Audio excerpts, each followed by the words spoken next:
confundieron a Jesús con un fantasma. ¿Ha tenido miedo usted alguna vez estando solo en su casa? Sí, yo también. Pues ya de grande no, pero de pequeño sí. Imagínese yo a mis 30 años ya teniendo miedo. Tenía mis 8 años cuando todos habían ido a la iglesia y yo estaba enfermo. Ya ve que no, ya tenía más entonces, esos días de enfermedad que yo tuve, que un año y algo enfermo. Y todos se fueron y de repente eran como las 9 de la noche y en mi casa es piso así de cerámica, ladrillo pues. Y de repente se cayó el trapeador y ya ve que en esas casas cómo suena. No, yo dije, Dios mío, alguien anda acá. ¿Y qué es lo que hace uno cuando tiene miedo? Se arropa de pie a cabeza y sin respirar. Y uno cree que porque uno se arropa de pie a cabeza, el que va a llegar ahí no va a llegar y no te va a hacer nada. Y uno cree que por cortar la respiración no lo van a escuchar y yo estoy ahí. No sé cómo aguanté como 30 minutos, hermano. Increíble. Pero son cosas que dan miedo. Les he contado, cuando estaba enfermo llegó también una mariposa negra de esas grandotas. Que la pila en nuestros países es que si una mariposa de esas llega cuando uno está enfermo, es que uno ya está para morir. ¿Verdad que sí? Bueno, resulta que llega una mariposa como a las 12 del mediodía. Yo estaba prendido en fiebre y jamás me daba la luz de la ventana. Y hermanos, de repente veo así y estaba sonando una mariposa grande, de esas que tienen, que dicen como ojos en las alas. Y no son ojos, son unas rueditas.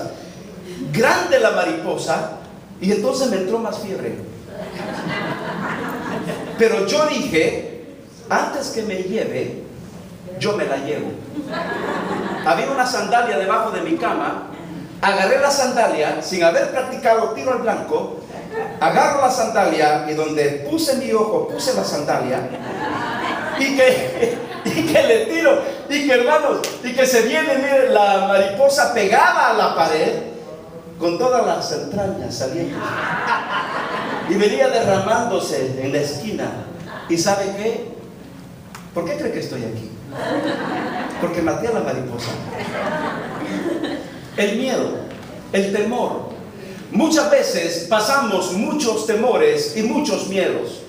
Los discípulos estaban cansados, habían alimentado a más de 5,000 personas y todavía, mis hermanos, ahora Jesús les dice que pasen, que se suban a la barca. Y en la cuarta vigilia estaban desvelados y cansados y ahora confunden a Jesús como si fuera un fantasma. Y aquí aparece Pedro en la escena, pero antes el Señor les dice, no teman. Él les dice, yo soy, no teman. Y lo primero que hace Jesús en medio de la tempestad de estos discípulos es tranquilizar sus corazones. Con palabras de aliento, Jesús les está diciendo, no teman. Primero Él dijo, yo soy, no temáis. Qué maravilloso, mis queridos hermanos, es escuchar la voz de Dios en medio de nuestras confusiones y en medio de nuestras crisis. Dios está ahí para tranquilizar nuestros corazones y para darnos paz. Lo primero que Él dice es, no temáis, no temáis. Mis queridos hermanos, yo no sé el problema, el temor, las crisis, las dudas, las incertidumbres que nosotros estemos pasando, pero siempre debemos escuchar esta voz de Dios, tened ánimo, yo soy, no temáis. Esta palabra yo soy fue el nombre con el que Dios se identificó en el Antiguo Testamento con Moisés y le dijo, así dirás a Faraón, yo soy. Yo soy. Este término yo soy lo encierra todo, como queriendo decir, yo soy el que soy, yo soy Dios y fuera de mí no hay nada más. Y Jesús está diciendo, yo soy, no temáis. Cuando no tenemos fe, la duda nos produce temor. Cuando no tenemos fe, la duda produce desesperanza. Mis queridos hermanos, Dios nos dice a través de su palabra que sin fe es imposible agradar a Dios. Por lo tanto, mi mensaje de esta mañana es, elimina tus dudas y pon a activar tu fe en el Señor. Cuando veo esta palabra eliminar, me doy cuenta que eliminar significa anular, excluir. significa abolir, matar, inmolar, pero hay dos sinónimos que me llaman mucho la atención. La palabra eliminar significa liquidar o exterminar. Lo que Dios está tratando de decirnos es que mientras no liquidemos, mientras no le demos exterminio a estas dudas que pasan por nuestra mente y que llegan al corazón, es difícil ver las bendiciones de Dios. Porque la duda es un atentado en contra de la autoridad de Dios. La duda va en contra de la palabra de Dios. Es más, la duda está en contra de la fe.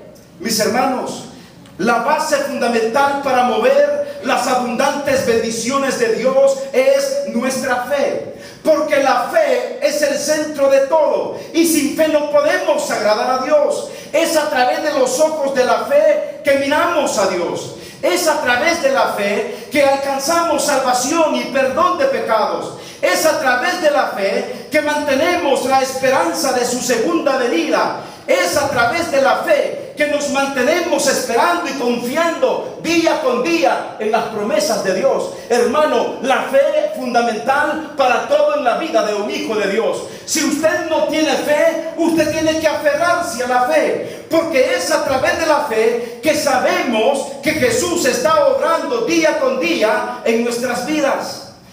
Cuando vamos a Hebreos, en el capítulo 1, versículo 2, mire lo que hace la fe. Mire cómo el autor a los Hebreos nos habla acerca de la fe. Versículo 2.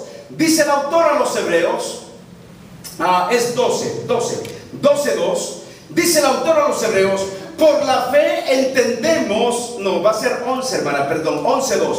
Por la fe entendemos haber sido constituido el universo por la palabra de Dios. ¿Y qué dice ahí? De modo que lo que se ve fue hecho de lo que no se veía. Y todo a través de la fe.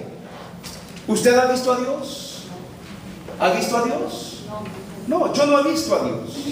¿Usted vio cuando Dios hizo la creación? No.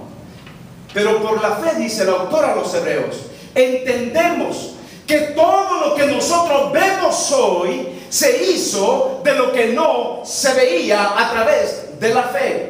Si usted tiene esa plena confianza en el Señor, esa seguridad en Dios, usted cree en Dios y usted cree que todo lo que hay, todo lo que existe es hecho por la mano de Dios a través de la fe. ¿Qué pasa con los ateos? Los ateos dicen, no, es que no hay Dios, Dios no existe. Mis queridos hermanos, mientras los ateos, los escépticos, los agnósticos están tratando de averiguar la existencia de Dios, para usted y para mí el problema se resuelve en un segundo y en un solo versículo. Génesis 1:1. En el principio creó Dios los cielos y la tierra. ¿Tiene usted problema con ese versículo? Yo no tengo problema con ese versículo. Dios me está diciendo que Él es el creador de todas las cosas. No lo vi, pero lo creo a través de mi fe que tengo en el Señor. Y como dijo el apóstol Pablo en 2 Corintios 5:7, por fe andamos y no por vista. Andamos por fe, nos movemos por fe. ¿Saben, mis queridos hermanos? Mucho de nuestro cristianismo, muchos cristianos viven su relación con Dios basado en lo que sienten y lo que miran, basado en sus emociones y sentimientos y no en lo que creen de acuerdo a lo que Dios ha dicho en su palabra. Qué tristeza me da cuando muchos cristianos viven su cristianismo y mueven su vida por sentimientos y no por una fe genuina, real en un Dios. ¿Sabe qué pasa con estas personas? Personas que viven su cristianismo de acuerdo a su sentimiento. Hoy sienten venir a la iglesia, el otro domingo no sienten venir a la iglesia. Mañana sienten orar, pero el martes ya no sienten orar. Y viven su vida de acuerdo a sus sentimientos. Hoy siento que Dios existe, voy a ir a la iglesia. Y aquí los tenemos en la iglesia. Hermanos, ¿sintieron que Dios existe este día? Yo no siento que Dios existe. Yo creo en mi corazón que Dios es real en mi vida. Y no debemos vivir en base a nuestros sentimientos, sino de acuerdo a nuestra fe en el Señor Jesucristo. Fe en Dios, fe en el Señor, fe en su palabra. Y cuando yo creo esto, mis hermanos, mi vida es una vida bendecida, porque tengo una fe genuina y real, basada en mi Señor y no basada en mis sentimientos y en mis emociones. Hermanos, las iglesias están llenas de gente emocionalista hoy en día. Por eso la gente nunca pasa de lo mismo en sus vidas espirituales, porque simplemente son cristianos de nombre y de tradición, pero no son revestidos de la fe que Dios desea que sean revestidos. Estaba leyendo una historia precisamente esta semana, la historia de un minero. Al minero de minas de carbón le preguntaron: ¿y tú qué crees en cuanto a Dios? Y el minero dijo: yo creo lo que cree mi iglesia. Y le vuelven a preguntar: ¿y qué cree tu iglesia? Y el minero dijo: mi iglesia cree lo que yo creo. Y entonces dice otra vez el hombre: bueno, ¿y qué es lo que cree la iglesia y qué es lo que crees tú? Pues ambos creemos lo mismo. Mucha gente no sabe dar respuesta a su fe. Mucha gente dice: yo creo lo que cree el pastor. Tú no tienes que creer lo que yo creo. Tú tienes que creer lo que la Biblia cree, lo que la Biblia dice, lo que Jesús nos dice. Porque qué tal si yo estoy creyendo que me voy al infierno y tú crees que también te vas al infierno. Mis hermanos, usted tiene que creer lo que Dios ha dicho en su palabra, porque su palabra es verdad, porque su palabra es verdadera, porque su palabra es fiel, porque en su palabra no hay mentira, porque en su palabra todo es claro y es verdadero, porque Jesús dijo que Él es el camino, que Él es la verdad y que Él es la vida. No crea en mí, no crea en el diácono, no crea en el papa, no crea en el cura, no crea en el ministro, no crea en el líder, crea en el Señor Jesucristo. Y como dice la Biblia, crea en el Señor Jesucristo y serás salva tú y toda tu casa. Debemos creer no en los hombres sino en Dios. ¿Cuánta gente cree en Buda? ¿Cuánta gente cree en Mahoma? ¿Cuánta gente cree en Confucio? ¿Cuánta gente, hermano, está racionalizando, está pensando en su mente acerca de Dios y por eso se quedan ahí? Crea solamente lo que Dios dice en su palabra.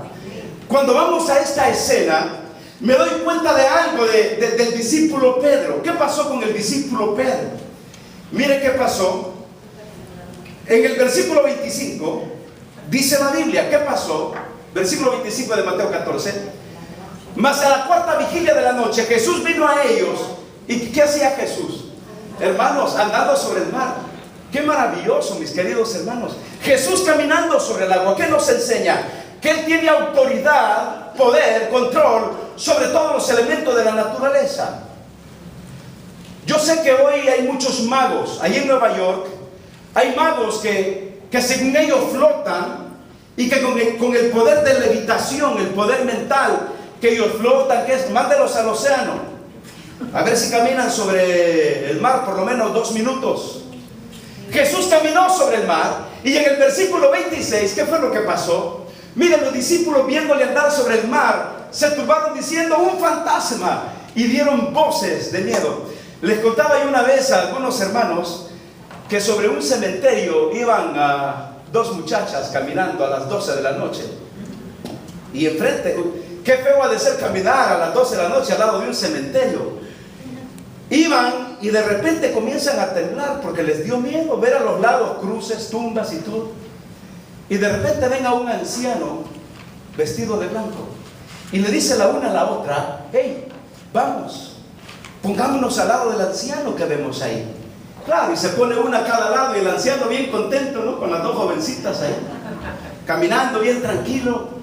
Y de repente la una le pregunta al anciano: Señor, ¿y a usted no le da miedo pasar a estas horas de la noche aquí por el cementerio?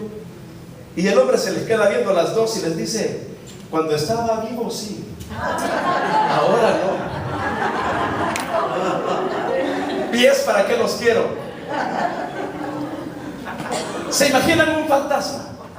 Los discípulos dieron voces de miedo, y aquí entra en escena Pedro, el discípulo, en el 27, y dice: